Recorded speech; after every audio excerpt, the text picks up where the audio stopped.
कहानी की शुरुआत होती है साल 2057 में। सूरज की गर्मी लगभग खत्म हो चुकी थी। धरती पर ठंड बहुत ज्यादा बढ़ जाने की वजह से अब तक कई लोगों की मौत हो चुकी है। इसीलिए 8 साइंटिस्ट को इराकस 1 नाम की एक स्पेसशिप में सूरज पर एक बम फोड़ने के लिए भेजा गया, ताकि उस न्यूक्लियर बम की मदद से सूरज की आग को फिर से भड़काया जा सके। वो स्पेसशिप सूरज तक पहुंचने से पहले ही गुम हो गई, जिसके बाद से उसका कुछ पता नहीं चला। इसीलिए 7 साल बाद एक बार फिर से 8 एस्ट्रोनॉट्स की एक टीम को इराकस 2 नाम की एक स्पेसशिप में इस काम के लिए भेजा गया। मिशन के कैप्टन कानेडा ने बाकी लोगों को बताया कि वो थोड़ी देर में डेड जोन में पहुंच जाएंगे, इसीलिए सब अपने अपने घर पर एक आखिरी मैसेज भेज दो। रॉबर्ट नाम के एक आदमी ने घर पर बताया कि वो अब उनसे बात नहीं कर पाएगा, पर अगर सूरज अगले कुछ दिनों में फिर से उग गया तो समझ जाना कि वो अपने मिशन में कामयाब रहे। पर रॉबर्ट ने इस मैसेज को रिकॉर्ड करने में इतना समय लगा दिया कि अब कोई और अपने घर पर मैसेज भेज ही नहीं पाया, और इसी बात पर मेस और रॉबर्ट का झगड़ा हो गया।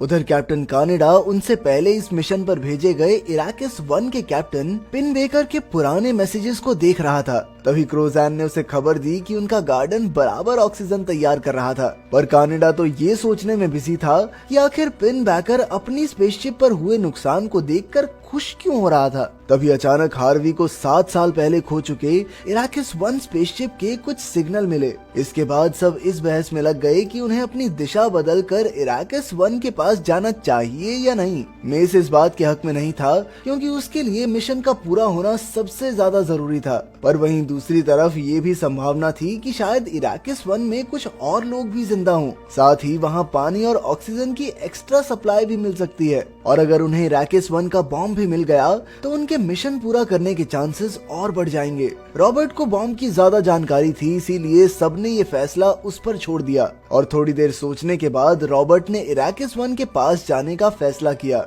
पर इस सब के चक्कर में वो अपनी स्पेसशिप की उन शील्ड्स को सेट करना भूल गए जो उन्हें सूरज की गर्मी से बचाती थी। सूरज की गर्मी कम बेशक हो गई थी, लेकिन वो सूरज के इतने करीब थे कि एक छोटी सी चूक भी उन्हें बहुत भारी पड़ सकती थी। खैर, अचानक से स्पेसशिप में कुछ गड़बड़ी आ गई, जिसे अगर सही नहीं किया गया तो उनमें से कोई नहीं बच पाएगा। इसके बाद कानेडा और रॉबर्ट ने बाहर जाकर स्पेसशिप की मरम्मत करने का फैसला किया, लेकिन जैसे ही ट्रे ने पैनल्स को सूरज की रोशनी से दूर किया तो सूरज की किरणें उनसे टकराकर सीधा जहाज में मौजूद गार्डन पर पड़ी, और पूरा गार्डन पल भर में ही तबाह हो गया। अगर उन्होंने जल्द ही शील्ड के एंगल को नहीं बदला तो पूरी स्पेसशिप तबाह हो सकती है। पर अगर वो ऐसा करेंगे तो इसमें बाहर मौजूद कानेडा और रॉबर्ट की जान जाना पक्का था, जो अभी भी स्पेसशिप की मरम्मत करने में लगे हुए थे। कैसी और हार्वी तो इंतजार करना चाहते थे, पर मेस ने उन्हें याद दिलाया कि इस मिशन से जरूरी और कुछ नहीं है। कैप्टन कानेडा भी इस बात से पूरी तरह सहमत था, इसीलिए उसने रॉबर्ट को वापस अंदर भेज दिया और अपनी जान की परवाह न करते हुए आखिरी पैनल को सही करने का फैसला किया।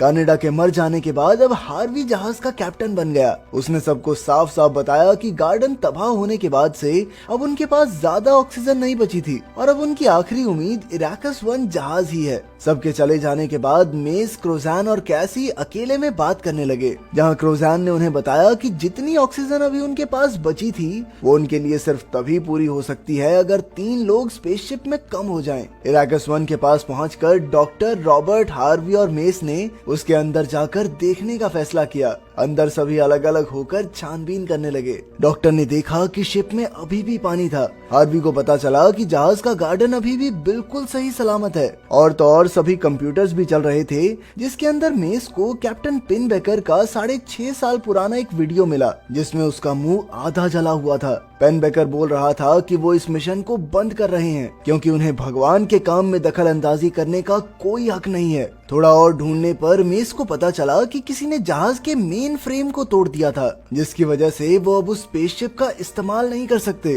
तभी अचानक दोनों जहाज एक दूसरे से अलग हो गए और इराकस 2 स्पेसशिप उनसे दूर जाने लगी। लेकिन अब उनके पास अपनी स्पेसशिप तक पहुंचने के लिए सिर्फ एक ही स्पेस सूट था, जो उन सब ने रॉबर्ट को देने का फैसला किया, क्योंकि सिर्फ उसे उसे ही बॉम्ब को सही से इस्तेमाल करना आता था। तभी हार्वी को एक आइडिया आया जो उन सबको बचा सकता था। उसने तुरंत ही इराकस 1 की शीट्स को फाड़कर अपने ऊपर लपेट लिया। ये उन्हें बाहर की ठंड से बचाने के लिए काफी था। शिप का सिस्टम काम नहीं कर रहा था, इसीलिए किसी को पीछे रुककर दरवाजे को खुला रखना जरूरी था। डॉक्टर ने ये जिम्मेदारी अपने सर उठाई और मिशन के लिए अपनी जान कुर्बान करने का फैसला किया। इसके बाद जैसे तैसे उन्होंने प्रेशर लगाकर एक साथ छलांग लगाई, पर सिर्फ रॉबर्ट ही जहाज तक पहुंच पाया। उसने पूरी कोशिश करके जैसे तैसे मेस का हाथ पकड़कर उसे भी अंदर खींच लिया, लेकिन बेचारा हार्वी बाहर ही छूट गया। इराकस 1 में छूट गए डॉक्टर ने भी अपनी किस्मत को अपना लिया और वो जहाज के मरे हुए एस्ट्रोनॉट्स के साथ जाकर बैठ गया। जल्द ही सूरज की रोशनी उसे भी जलाकर राख कर देगी। 3 बार चेक करने के बाद मेस को पूरी तरह यकीन हो गया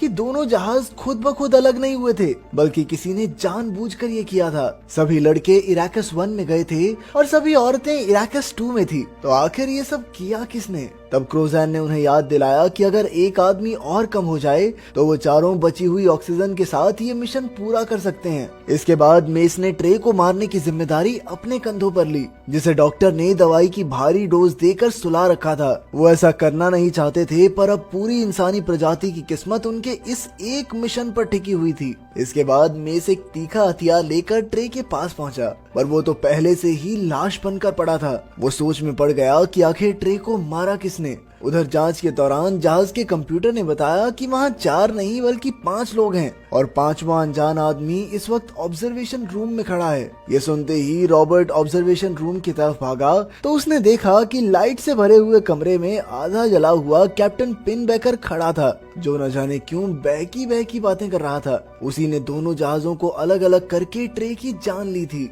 उसने तुरंत ही रॉबर्ट पर हमला करके उसके पेट में चाकू मार दिया। रॉबर्ट ने तुरंत ही कंप्यूटर को फुल सनलाइट मोड ऑन करने का फैसला किया, लेकिन पिनबेकर को मारने के लिए इतना सब काफी नहीं था। रॉबर्ट अपनी जान बचाते हुए वहां से भागा और पिनबेकर उसका पीछा करने लगा। रॉबर्ट ने अंदर जाकर अपनी जान बचाने के लिए दरवाजा बंद कर दिया और पिनबेकर ने इसी मौके का फायदा उठाकर दरवाजे को बाहर से लॉक कर दिया। इसके बाद उसने जहाज के सिस्टम को कुछ इस तरह छेड़ा कि सारी बत्तियां बंद हो गई। उधर क्रोजैन को गार्डन में एक छोटा सा पौधा मिला, पर इससे पहले वो किसी को भी अपने बारे में बता पाती, पिनबेकर पीछे से आया और उसकी पीठ में चाकू घोंपकर उसे मार डाला। रॉबर्ट अभी भी एयरलॉक में बंद था। उसने वहां पर अपने बहते हुए खून को रोकने के लिए एक जैकेट पहनी। कैसी उस वक्त सो रही थी और बिजली चली जाने की वजह से उसकी भी अचानक आंख खुल गई और वो स्पेसशिप की जांच करने के लिए एक टॉर्च लेकर बाहर आई। अचानक उसने पिनबेकर को देखा और वो तेजी से वहां से भागी। उधर कंट्रोल रूम में मेस ने इमरजेंसी बटन की मदद से सिस्टम को चालू किया,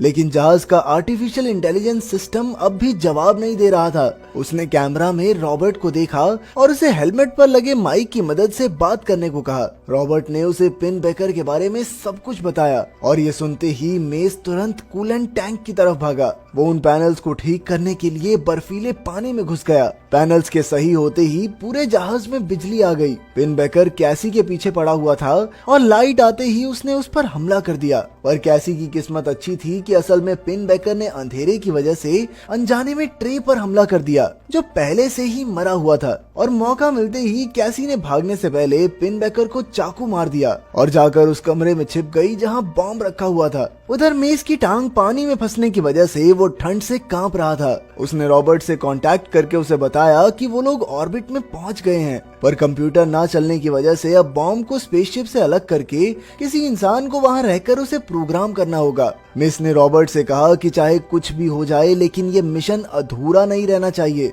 रॉबर्ट ने सबसे पहले सूट पहना, फिर एक टॉर्च की मदद से दीवार में छेद किया जो सीधा मेन रास्ते में जाती थी। इसके बाद उसने इमरजेंसी बटन के ऊपर लगे कवर को हटाया और खुद को दीवार से बांधकर उस बटन को दबा दिया, जिसकी वजह से दरवाजा अलग हो गया और बाहर और अंदर के प्रेशर में फर्क की वजह से दरवाजा ब्लास्ट हो गया और रॉबर्ट फिर से स्पेसशिप तक पहुंच गया। मेस की जमी हुई बॉडी देखकर वो सीधा कंट्रोल रूम पहुंचा, जहां उसने बॉम्ब और इराकिस 2 को अलग करने का प्रोसेस शुरू कर दिया। इसके बाद वो स्पेसशिप से कूदकर अलग हुए बॉम्ब की तरफ गया और दूसरी ओर उनकी स्पेसशिप सूरज की गर्मी की वजह से तबाह हो गई। बॉम्ब के अंदर पहुंचकर उसने अपना सूट उतारा और कैसी के पास पहुंचा जो बिल्कुल सदमे में थी। लेकिन इससे पहले कि वो कैसी से कुछ कह पाता, पिन बेकर ने उन पर हमला कर दिया। वो रॉबर्ट को बिल्कुल कोने में ले गया, पर तभी कैसी ने आकर उसे बचाने की कोशिश की। वो अभी भी लड़ाई के लिए उन दोनों को ललकार रहा था, पर कैसी ने रॉबर्ट को मिशन पूरा करने को कहा। रॉबर्ट तुरंत कंट्रोल्स के पास भागा और उसने बॉम्ब को छोड़ दिया। मरने से पहले उसने सूरज को एक बार फिर से जलते हुए देखा। इधर धरती पर रॉबर्ट की मां ने उसकी वीडियो देखी और उसकी बहनों को लेकर कई साल बाद होने वाले सूर्योदय को देखने पहुंची। अगर वीडियो